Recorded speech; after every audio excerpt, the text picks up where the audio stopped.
Would you play a remastered version of your favorite Lord of the Rings game? Yeah, of course you would, right? Like, that's kind of a no-brainer. But the thing is, that might actually be on the table. Aspyr shadow dropped the remaster of an underrated Lord of the Rings RPG, The War in the North, earlier this month, and in doing so planted a little seed for all of us to ponder in their press release, saying, quote, "Fans can look forward to even more classic releases by Aspyr from the beloved franchise in the future."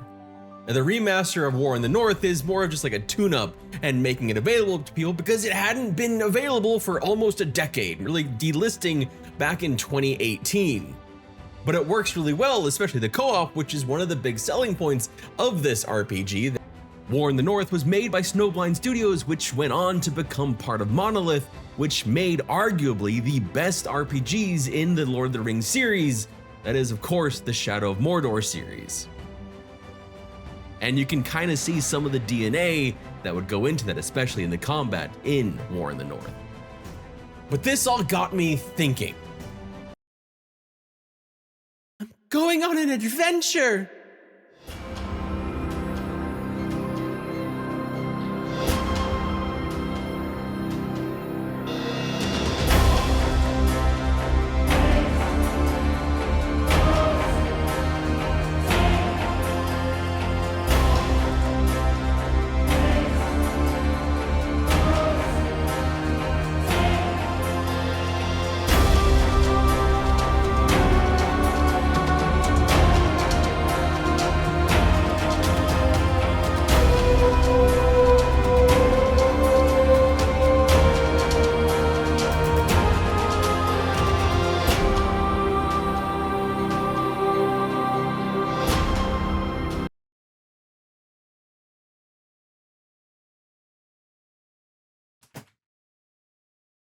But there is a slight problem. Lord of the Rings, despite being one of the largest fantasy IPs in existence, doesn't actually have a ton of tremendous games in its history, and lots of them are just bold-faced cash grabs. For every Shadow of Mordor, there's a Gollum, and of the Hobbit, Kingdoms of Middle-earth.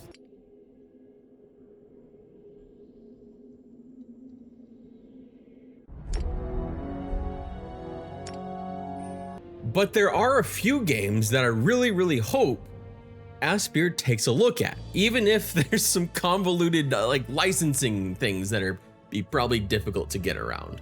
First is Lord of the Rings: The Battle of Middle-earth, or Battle of Middle-earth 2. Yes, this is technically 2 games, but I think either one would be exciting to see remastered and brought to a larger audience, with the latter being perhaps the most important, since these games aren't available on digital storefronts and their official servers were turned off in 2010. Both are RTS games originally from EA that harken back to the height of some of the greatest RTS games, with a full-on story and heroes like Warcraft 3, where you can pick between an evil storyline or a good storyline. The sequel had multiple factions like goblins, Mordor, elves, dwarves, and men of the West, each with their own heroes like Gandalf, Shelob, or the Witch King. Now, the rights to these games aside, a few HD texture packs and sound remastering and wide availability on places like Steam, GOG, and Epic would go a long way if Aspyr could get these done. It would bring these games to new audiences that may have never played them, as well as bring back people that may have loved them when they first came out, but haven't been able to play them recently. I think that's kind of key, and you'll see that with some of these other games as well. This lack of easy ways to play these games, and that's kind of what makes Aspyr good at being able to get these out. Again, we didn't have War in the North for almost a decade because it was delisted. We don't have the games that I'm talking about on this list because they're kind of locked to their consoles and locked to their generations. The second is Lord of the Rings: The Third Age, and it is perhaps even harder to play right now compared to the RTS games. The Final Fantasy-like RPG was originally released for PS2, Xbox, and GameCube. Now, I am old enough, and I'm going to date myself here, that I waited in line with my brother for a PS2.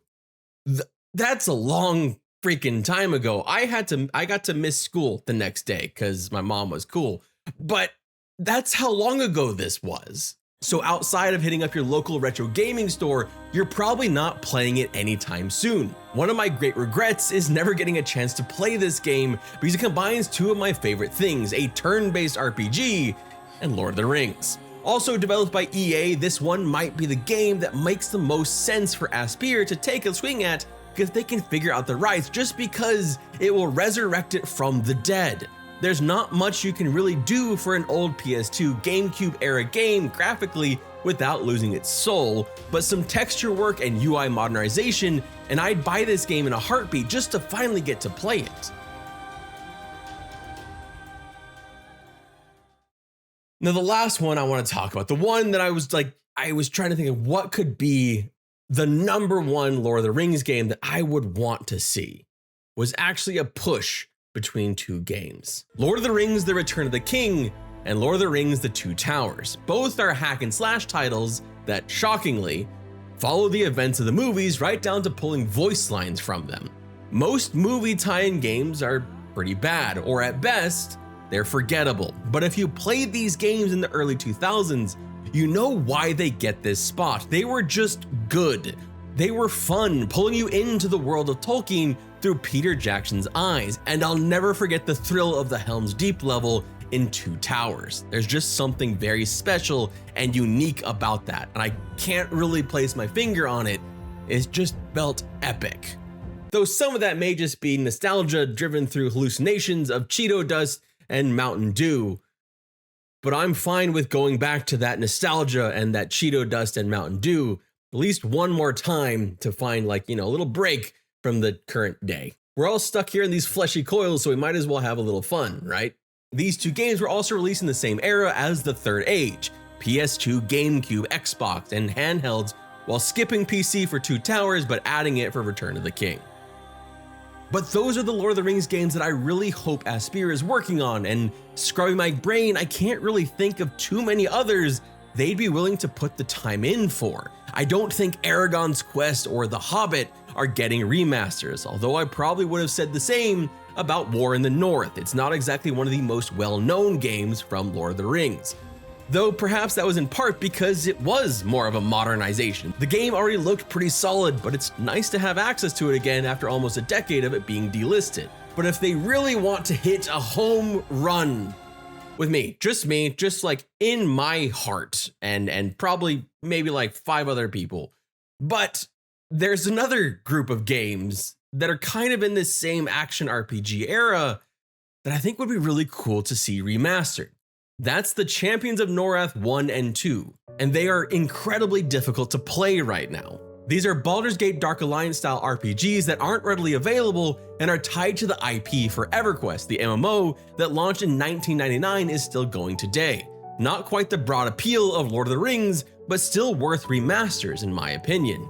Maybe even cult classic-esque if GOG's request list is anything to go by. Or honestly, you know what? Hell, let's just make it even easier. Can we just get them to make it so that the multiplayer works online for Baldur's Gate Dark Alliance 1 and 2? Because the remote play stuff is really difficult. And then, hey, also while they're at it, maybe they could fix the fact that the frame rate is locked to older systems and you have to mess with your video card to make it work. Maybe I'm just being needy at this point. I'm pretty needy. But now I want to turn this over to you. What are some of the games that you would like to see remastered? Some Lord of the Rings games you would like to see remastered? Maybe you want to see them remaster Gollum. I don't know. Let us know down in the comment section below. I would love to hear what you have to say. And maybe it's not even a Lord of the Rings game. Maybe it's like me and you really want to see those Champions of Norrath games. My name is Edward Flynn. Thank you so much for watching this. I really appreciate it. I hope you have an absolutely wonderful day, and I will see you all soon. Also, this cat right here, this cat's named Pippin. Pippin Bucketon, Lord of Second Breakfast. Yeah.